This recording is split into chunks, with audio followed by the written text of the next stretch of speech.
ജീവിതത്തിൽ എത്ര വലിയ പ്രതിസന്ധി വന്നാലും അതിനകത്തു നിന്ന് നമ്മളെ രക്ഷിക്കാൻ കഴിയുന്ന ഒരാൾ മാത്രമേ ഉള്ളൂ.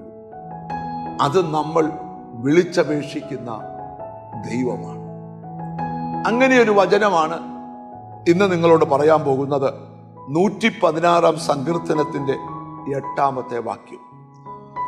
നീ എൻ്റെ പ്രാണനെ മരണത്തിൽ നിന്നും, എൻ്റെ കണ്ണിനെ കണ്ണുനീരിൽ നിന്നും, എൻ്റെ കാലിനെ വീഴ്ചയിൽ നിന്നും രക്ഷിച്ചിരിക്കുന്നു. അപ്പം മരണത്തിൽ നിന്നും, കണ്ണുനീരിൽ നിന്നും, വീഴ്ചയിൽ നിന്നും രക്ഷിച്ചിരിക്കുന്നു. ഈ ബൈബിൾ പഠിക്കുമ്പം മരണത്തിൽ നിന്നുള്ള നീക്കുപോക്കുകൾ യഹോവയ്ക്കുള്ളതാണ്. നിങ്ങളുടെ ലൈഫ് ഒന്ന് തിരിഞ്ഞു നോക്കിയാൽ നമ്മുടെ ജീവിതം ഒടുങ്ങിപ്പോകേണ്ട സാഹചര്യം എത്രയോ വട്ടം നമുക്ക് മുമ്പിൽ വന്നതാണ്. നമ്മൾ കഴിച്ച ആഹാരം പോയിസൺ ആകാമായിരുന്നു. നമ്മൾ ഓടിച്ച വാഹനം അല്ലെങ്കിൽ കയറിയ വാഹനം അപകടത്തിൽപ്പെടായിരുന്നു. പെട്ടെന്നൊരു രോഗം നിങ്ങളെ ബാധിക്കാമായിരുന്നു. പക്ഷേ ഇതൊന്നും വരാതെ നിന്റെ പ്രാണനെ അവൻ സൂക്ഷിക്കുക. നിന്റെ കണ്ണിനെ കണ്ണുനീരിൽ നിന്ന്, എത്രയോ വട്ടം കണ്ണുനീരൊരുക്കിയ വിഷയത്തിനകത്ത് ദൈവം നിനക്ക് മറുപടി തന്നിട്ടുണ്ട്. ബൈബിളിലെ വാക്യമാ, നീ എൻ്റെ വിലാപത്തെ എനിക്ക് നൃത്തമാക്കി തീർത്തു, എൻ്റെ രട്ടു നീ അഴിച്ച് എന്നെ സന്തോഷമുടിപ്പിച്ചിരിക്കുന്നു. സ്നേഹിത, എത്രയോ വട്ടം കണ്ണുനീരിൽ കുതിർന്ന് നീ നിലവിളിച്ച വിഷയത്തിനകത്ത് ദൈവം നിന്നെ രക്ഷിച്ചിട്ടുണ്ട്. 3 കാര്യം, നിന്റെ കാലിനെ വീഴ്ചയിൽ നിന്ന്.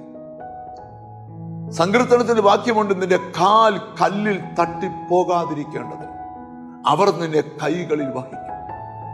ദൈവത്തെ സേവിക്കുന്നൊരു ദൈവവൈതൽ അവൻ പോകുന്ന വഴിയിൽ അവൻ തട്ടി തകരുന്നൊരു കല്ലുണ്ടെങ്കിൽ, പണ്ടൊരു പുസ്തകത്തിൽ ഞാൻ വായിച്ചു, ഒന്നുകിൽ നീ പോകുന്ന വഴിയിൽ ആ കല്ല് കാണുക, അല്ലെങ്കിൽ ആ കല്ലില്ലാത്ത വഴിയെ കൂടെ നിന്നെ വഴിതിരിച്ചു. അതിനർത്ഥം നിനക്ക് വിടുതലുണ്ടെന്ന്. അപ്പൊ പ്രാണനെ മരണത്തിൽ നിന്നും, കണ്ണിനെ കണ്ണുനീരിൽ നിന്നും, കാലിനെ വീഴ്ചയിൽ നിന്നും രക്ഷിച്ചിരിക്കുന്നു. ഈ ദിവസങ്ങളിൽ നിന്റെ ദൈവം രക്ഷിക്കുന്ന ദൈവമാണ്.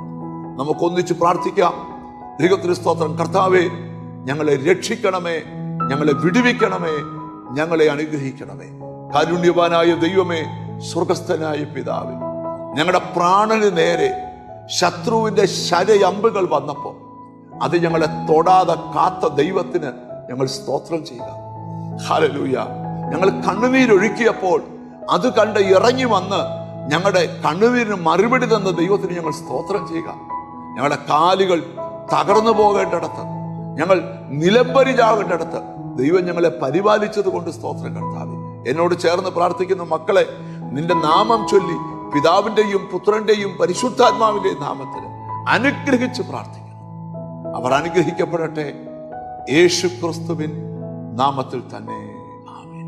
ഈ ദിവസങ്ങളിൽ നീ അനുഭവിക്കുന്ന എല്ലാ പ്രതിസന്ധികളിൽ നിന്നും നിനക്ക് വിടുതലുണ്ട്. ദൈവം നിന്നെ അനുഗ്രഹിക്കും. God bless you.